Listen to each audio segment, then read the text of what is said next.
Olá, nesta edição você vai ficar por dentro de duas denúncias oferecidas pelo MPRJ contra o ex-vereador Dr. Jairinho. Para falar sobre a denúncia por tortura contra o filho de ex-namorada do denunciado, a nossa equipe entrevistou o promotor de justiça Marcos Cac.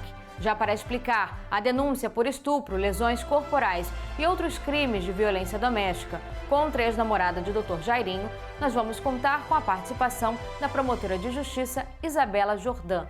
E no nosso bloco de entrevistas, entenda o trabalho da Coordenadoria de Direitos Humanos e de Minorias do MPRJ, com a Procuradora de Justiça, Eliane de Lima Pereira. Está no ar para todo o Brasil, MP Cidadão. É o Ministério Público mais perto de você.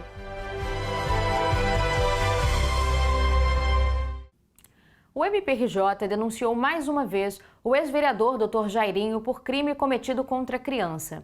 Desta vez, a denúncia foi por tortura contra o filho de uma ex-namorada do denunciado. Confira no quadro Conheça a atuação do MPRJ.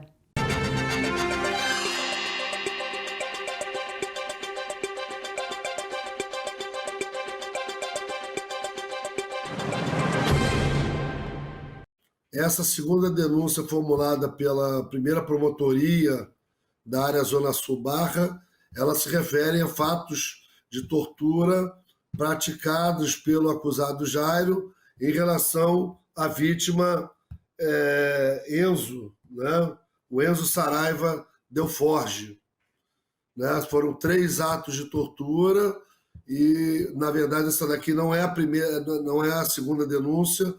Há uma denúncia antecedente em relação a outros fatos. Essa é a segunda denúncia feita pela primeira promotoria da Zona Sul Barra. Coisa na denúncia, primeiro que na data do 9 de março do ano de 2015, o acusado teria ligado para a mãe do Enzo, a senhora Débora, e pedido para levar ele numa festa. E aí, durante o trajeto, ele pratica atos de tortura contra essa criança, né, tortura física, tortura psicológica, culminando por determinar que essa criança saísse do carro sozinha. Essa vítima tinha, à época, apenas 3 anos de idade e ela vem a cair e fraturar o fêmur. Né? Então, o primeiro fato se refere a isso. Depois da chegada do hospital, novamente, com o mesmo modus operandi da primeira denúncia, eles fazem informação falsa no boletim de atendimento médico. Então, aí você já está falando de um crime de falsidade ideológica. E um terceiro fato praticado em data não precisada, entre novembro de 14 e junho de 16, a vítima Enzo e a sua irmã Clara acordam no meio da noite, vão beber água. O acusado manda a Clara voltar para dormir e o Enzo permanecer com ele. E aí ele pratica também uma sessão de tortura contra a criança, ele pisa na barriga dessa criança, depois ele bota um pedaço de papel na boca da criança para ela não gritar, ele ameaça a criança de que se ela engolisse o papel iria sofrer novos atos de tortura e termina numa outra sequência, segundo narrado pela própria denúncia, levando essa criança para o automóvel, dirigindo com essa criança pelo condomínio onde ele residia, com um saco na cabeça. Né? Então, são 3 fatos distintos. Ele responde em concurso material em relação a essa denúncia, e a gente fala de concurso material quando você tem desígnio autônomo em relação à prática de cada um dos crimes. E o que significa o desígnio autônomo para o leigo? Significa quando a intenção dele é uma intenção diversa para cada fato praticado. A lei determina que quando o agente, mediante uma única ação ou omissão, pratica 2 ou mais crimes, ele responda no chamado concurso formal. Por quê? Porque o desígnio, a vontade do agente, ela é única. Então, ele responde por uma pena aumentada em qualquer dos casos. Quando se percebe, né, pela leitura do processo, que o desígnio do autor ele é um desígnio autônomo, ou seja, uma vontade diferente no agir, ele responde pelo crime com as suas penas somadas, ou seja, soma a pena da tortura com a segunda tortura, com a terceira tortura, juntamente também com a falsidade ideológica. Então, em relação às 3 vezes, foram 3 atos autônomos praticados com vontades distintas, né? Então, ele responde por 3 crimes de tortura, conforme a gente já tinha mencionado no chamado concurso material. Em relação à falsidade ideológica, praticada após o primeiro ato de tortura, ele também responde por desígnio autônomo, porque não tem nenhuma correlação com o fato antecedente. Em relação às penas, assim, primeiro você tem, no início de uma investigação, você precisa ter indícios de autoria e materialidade para levar essa pessoa ao tribunal respondendo a uma acusação penal. No decorrer do processo, você faz o que a gente chama de colheita de provas sobre o crivo do contraditório. E o que é o crivo do contraditório? É quando tanto a acusação quanto a defesa terão todos os momentos o direito de se manifestar, né? No inquérito policial brasileiro, ele tem um cunho inquisitivo, ou seja, são partes produzindo prova. No processo, não. São partes produzindo prova, mas sob o crivo do contraditório, ou seja, há uma dicotomia.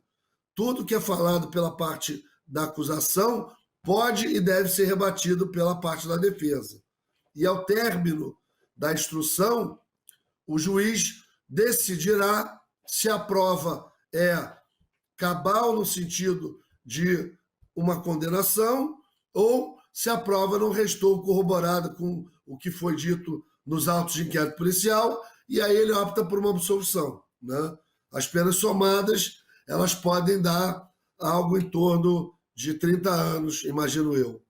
Então, na verdade, a conexão dessa denúncia em relação a denúncias pretéritas só demonstra o modus operandi do acusado Jairo, né?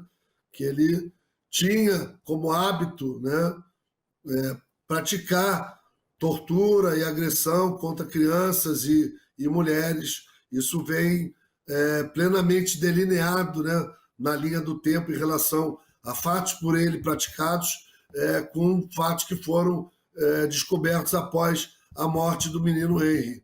Então, isso demonstra como você tem eventualmente um abusador e a primeira vítima vai à delegacia e consegue identificar esse abusador, várias mulheres depois falam que foram abusadas pela mesma pessoa. Então, você tem um modus operandi. Isso daí se conecta nesse sentido, mas ele vai responder por fatos de forma autônoma e as penas autônomas serão somadas no momento futuro lá na vara de execuções penais. Então, na verdade, a gente tem já um processo no Tribunal do Júri que trata do homicídio do Henry Borel e outros fatos, que será julgado por um tribunal popular, né? O Tribunal do Júri é o único momento no processo penal brasileiro em que nós somos julgados pelos nossos pares e não por um juiz togado. E as denúncias de tortura serão julgadas no juízo comum, né? Ou seja, o próprio juiz togado. Condenado em ambos os fatos, ou 2 fatos, ou 3 fatos, esses processos vão para a vara de execução penal para iniciar a execução provisória da pena. E uma vez que os processos não comportem mais nenhum tipo de recurso, né, essas penas são unificadas na vara de execução e são cumpridas na sua totalidade.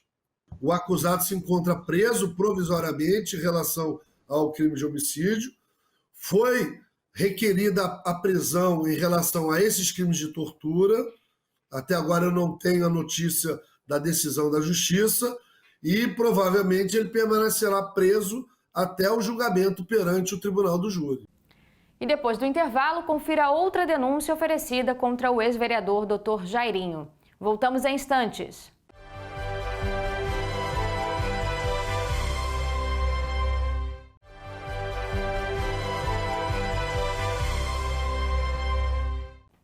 O ex-vereador Dr. Jairinho também foi denunciado pelo MPRJ pelos crimes de estupro, lesão leve, lesão grave, vias de fato e lesão na modalidade de dano à saúde emocional, cometidos contra a ex-namorada entre os anos de 2014 e 2020. Acompanhe.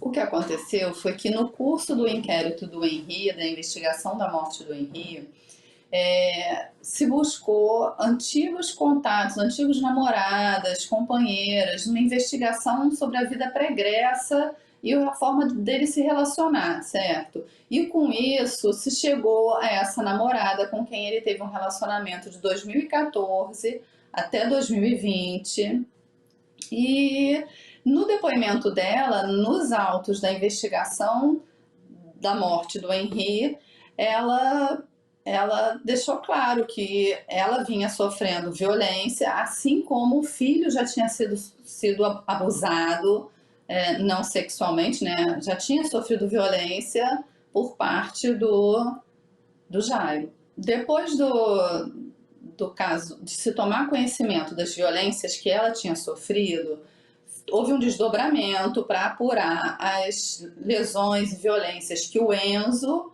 a outra vítima, né, havia sofrido, e com isso também houve outro desdobramento para se apurar as lesões que a própria companheira havia sofrido.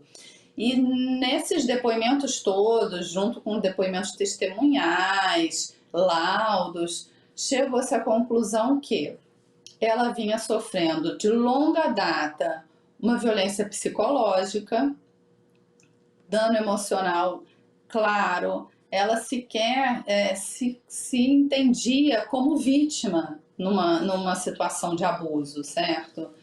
E nesses depoimentos todos a gente conseguiu identificar algumas violências físicas que ainda não haviam prescrito e que a gente tinha evidência suficiente para deduzir uma acusação em juízo. Tem um caso de violência física que aconteceu aqui na Barra da Tijuca, quando ele chutou o pé dela, chegou a quebrar o pé dela, ela precisou ficar imobilizada. Tem violência física no apartamento dele em Jacarepaguá, onde eles se encontravam com frequência, eles conviviam nesse apartamento. Além de outras situações de violência em que ele foi até a casa da mãe dela, ou em situação de lazer, em que ela viajava com ele, eles com frequência iam para uma casa em Mangaratiba, na Costa Verde, aqui do Rio, né? E basicamente era uma relação bastante violenta, em que a violência, o controle, as desconfianças, ameaças permeavam quase diariamente o relacionamento afetivo. Ele se valia da condição de vereador, de uma pessoa pública e da situação de poder que ele tinha para fazer não só com que a vítima se atemorizasse mais, mas com que ela também permanecesse atrelada a essa relação, achando que jamais iriam acreditar nela ou que jamais ela conseguiria sair desse ciclo de violência que ela vivia. Ele dizia, nada vai me acontecer, eu faço o que eu quero. Infelizmente, nesse caso, ele tinha um cargo de prestígio e ele se valia disso para garantir ou fazer com que a vítima acreditasse que ele jamais seria pego e que ele tinha um domínio da situação, não só, mas também dos órgãos públicos que poderiam eventualmente agir. Mas eu percebo na atuação dentro da violência doméstica que essa é uma característica de quase todo agressor da violência doméstica. Eles acreditam que não serão pegos, que nada acontecerá com eles. É como se o o poder que eles tivessem, que eles acreditam que eles tenham sobre a mulher seja de tal ordem que nada possa os impedir.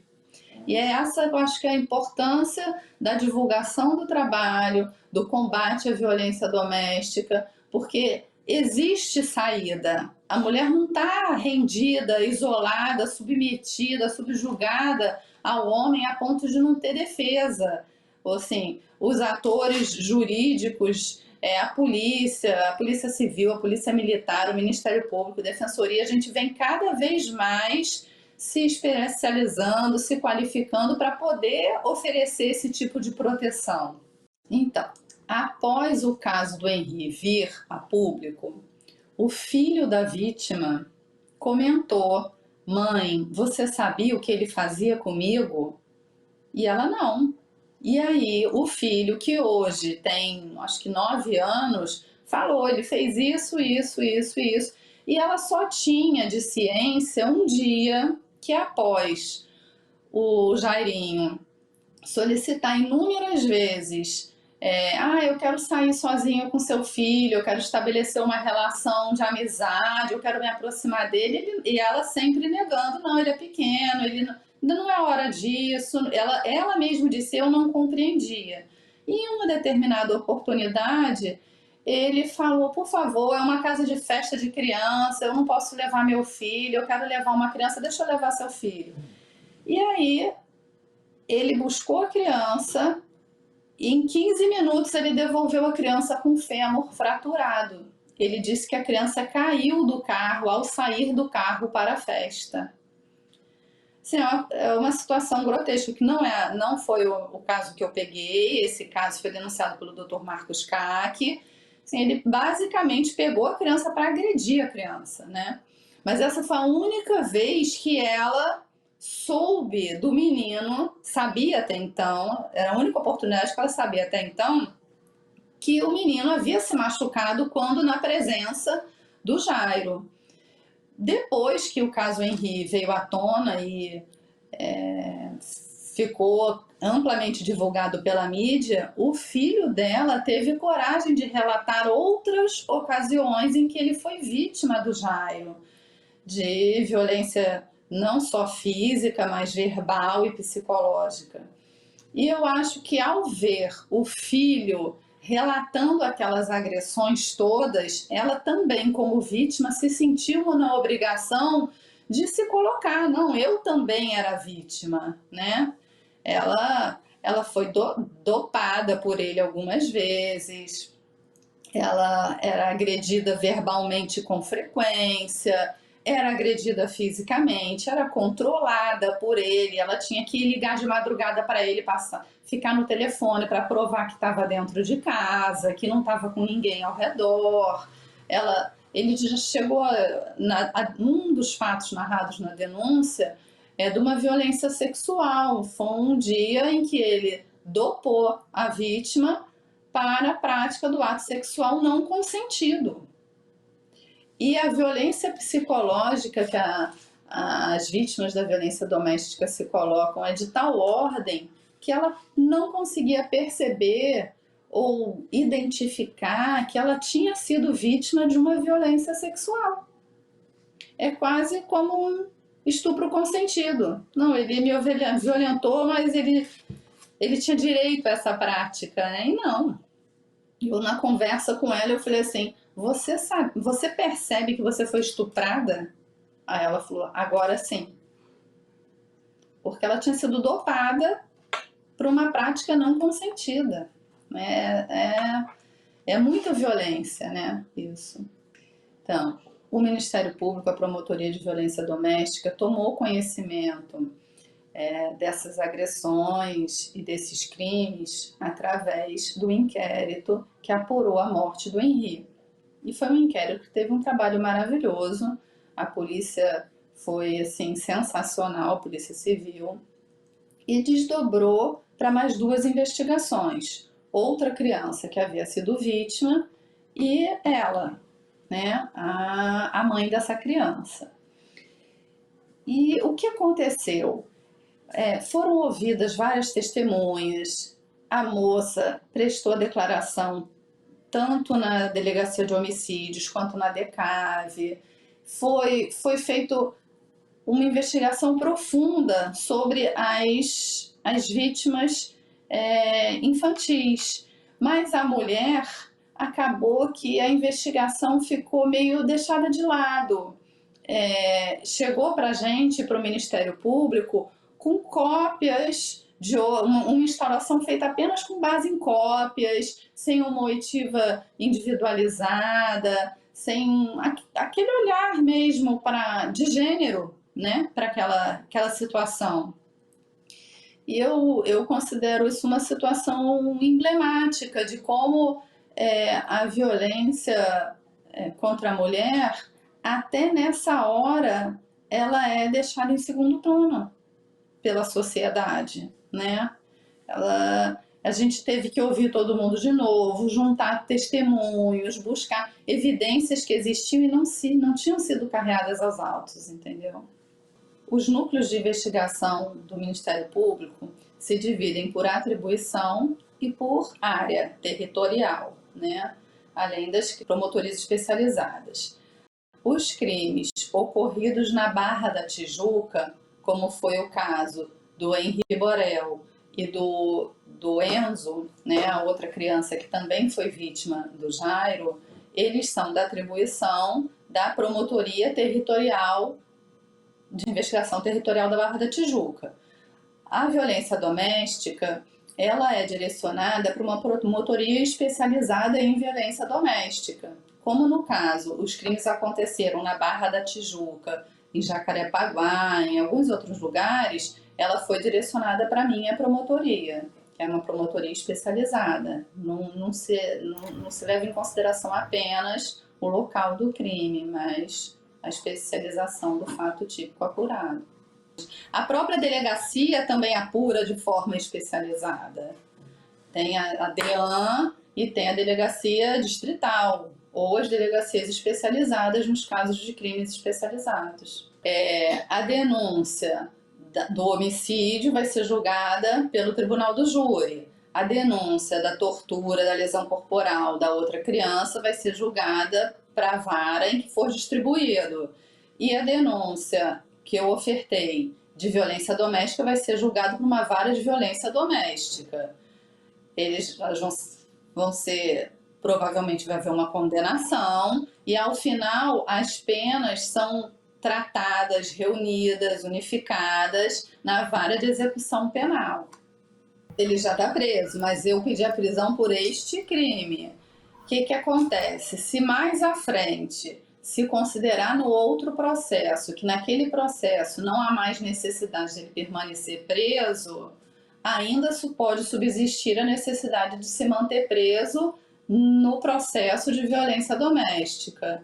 É comum, num caso de violência grave, haver a necessidade da prisão do agressor, porque o agressor tem um vínculo com a vítima. Ele sabe onde a vítima mora, ele sabe onde a família dela mora. Então, a vítima da violência doméstica e as testemunhas são muito mais suscetíveis a estarem atemorizadas pelo ofensor, pelo denunciado, do que num outro crime, às vezes, que pode até ser considerado mais grave, mas com quem a vítima e o denunciado não têm nenhum tipo de vínculo.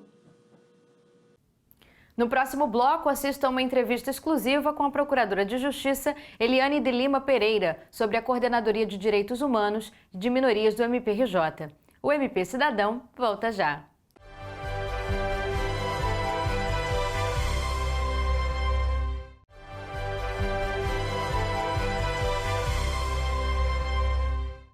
Com o objetivo de identificar as demandas sociais de atuação do Ministério Público na área de defesa dos direitos humanos, a Resolução GPGJ nº 2402 de 2021 criou a Coordenadoria de Direitos Humanos e de Minorias, a CDHM do MPRJ. E para falar sobre o funcionamento desta coordenadoria, nós vamos contar com a participação da Procuradora de Justiça, Eliane de Lima Pereira. Olá, doutora Eliane, seja muito bem-vinda ao MP Cidadão.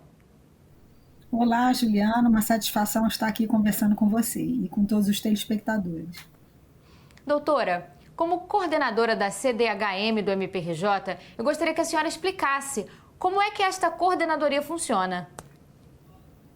Basicamente, Juliana, essa coordenadoria ela tem a função de fazer uma interlocução não só dos órgãos externos que trabalham com as políticas de direitos humanos, mas também com os órgãos internos, ou seja, promover o diálogo, o debate acerca do tema de direitos humanos e minorias. Então, essa, sim, em curtas linhas, seria a nossa função.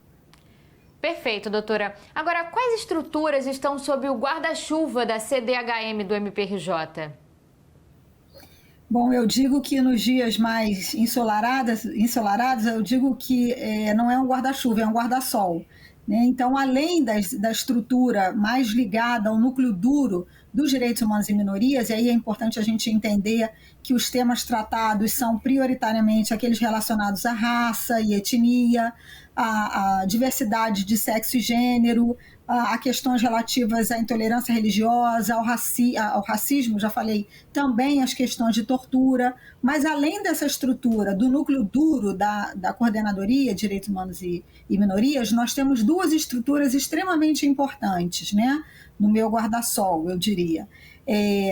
O Programa de Localização e Identificação de Pessoas Desaparecidas, que é o PLID, MPRJ, programa assim, que traz muitos orgulhos para o Ministério Público do Rio de Janeiro e para o Ministério Público do Brasil como um todo, e a COESUB, que é a Comissão Multidisciplinar Permanente para o enfrentamento do subregistro e acesso à documentação básica, ou seja, é uma estrutura que trata do acesso à documentação, desde o registro de nascimento até todos aqueles documentos previstos na cadeia documental.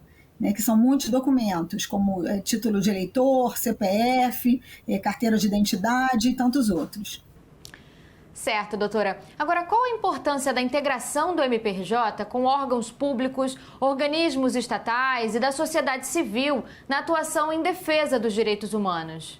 Na verdade, a própria resolução, e aí mais detidamente, mais do que a 2.402, eu citaria a 2.419, que o artigo 4º traz as funções da coordenadoria, já fica muito claro, fica nítido que o Ministério Público tem que fazer interlocução com todos esses órgãos mencionados para que ele possa identificar as demandas. Com quem a gente vai identificar quais são as demandas sociais em relação a direitos humanos e minorias? Exatamente, com os movimentos sociais, com os demais órgãos estatais que cuidam da questão e com a sociedade civil de uma maneira geral, com os organismos internacionais, e aí a gente pode falar, sim, dos organismos multilaterais, como é o caso da OEA, como é o caso da ONU. Então é muito importante, essa articulação, ela de fato é macro, ela é macro e é micro também, ela é complexa. É uma estrutura extremamente dialogal. Certo. Agora, como a CDHM pode contribuir para a atuação dos órgãos de execução? De muitas maneiras, né? Sempre atuando nessa articulação com o que eu chamo do movimento dentro e fora, fora dentro, enfim, com esses diálogos, mas identificando também dentro das atuações institucionais onde é que a gente pode ter uma proposta, um olhar que contemple o marco dos direitos humanos. Eu acho que essa sinalização, tudo que diga respeito à capacitação, porque ainda somos muito carentes de capacitação, que pese os esforços e assim, os grandes avanços conquistados pelo IERB nesse sentido, nunca chega, porque o déficit de informação em relação aos direitos humanos e o quanto isso não só é importante, mas também o quanto isso já está positivado, não só internamente pelo direito interno, mas também pelos estándares internacionais, o que a gente tem que observar. Então, levar essas informações e pautar sob esses marcos, as conversas que a gente precisa ter com o colega que está na ponta enfrentando as situações é de vital importância, é fundamental. Eu diria que é a nossa principal tarefa. Doutora Eliane, infelizmente a nossa entrevista está chegando ao fim. Eu aproveito para agradecer novamente a participação da senhora aqui no MP Cidadão. Eu que agradeço, Juliana. É sempre uma enorme satisfação participar do programa e me coloco à disposição para o que for preciso. Muito obrigada. Muito obrigada, doutora Eliane. E nós ficamos por aqui. Para rever este programa ou assistir às edições anteriores, entre no canal do MPRJ no YouTube. Aproveite para conferir outros vídeos do Ministério Público do Estado do Rio de Janeiro. Não deixe de se inscrever, ativar as notificações. Nos acompanhe também pelas nossas redes sociais. O programa também está disponível em podcast pelas plataformas Deezer, Spotify e iTunes. O MP Cidadão volta no domingo que vem. Até lá!